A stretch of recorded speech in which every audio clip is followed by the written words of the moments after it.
Well, it has been revealed that the very popular app TikTok is running in the background of smartphones, constantly collecting information. What do you do about it? Can you do anything about it? Let's turn to tech expert Nick Walney right now for his expert opinion. Good morning to you, Nick. This is a super popular site. Is this or should it be a concern for people?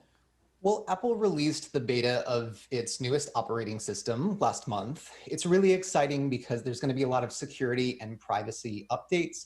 You're going to be able to better manage your own security and privacy. But when these beta testers were testing out the new iOS, they discovered something controversial pretty early on.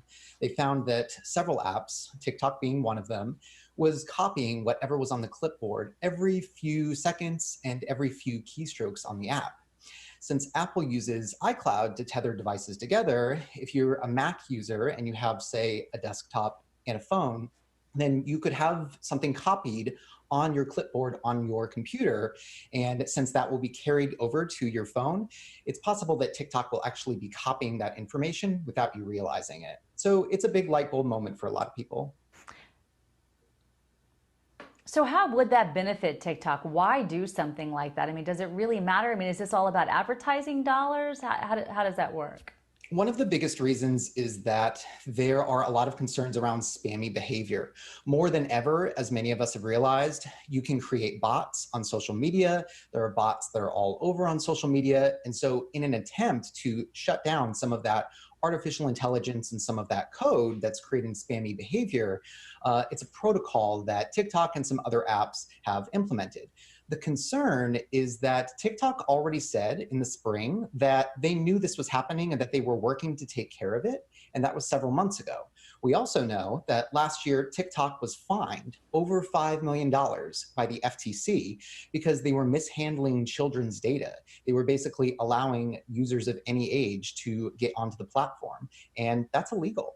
So their question is really about whether or not TikTok is going to be able to manage the data that's flowing through its platform and whether or not they're going to be upfront about how they're doing that. And for someone right now who's concerned about their online safety, what do you suggest to them? Is there anything you can do to stop that or just make sure that you have a little more privacy? Yeah, I think one of the biggest things is just to be aware of how to manage your own privacy settings. You know, some countries are banning TikTok, and some state and government agencies, the Army, the Navy, the Department of Homeland Security, they're banning it outright on government issued devices. You don't necessarily have to go that far, but it's good to be aware of how you're managing your data and what you perhaps are keeping on your clipboard. It could be passwords, it could be bank information, right? So it's really important to be aware of that. And you know what we find in 2020 is that you're concerned about your security and the privacy of your data. You're just not totally sure how to manage it. So familiarize yourself with those settings on your phone and on your devices. All right, Nick, always nice to talk to you. You make it so easy to understand. So thank you for that. I am not tech minded, but you sure help out. Thanks for having me.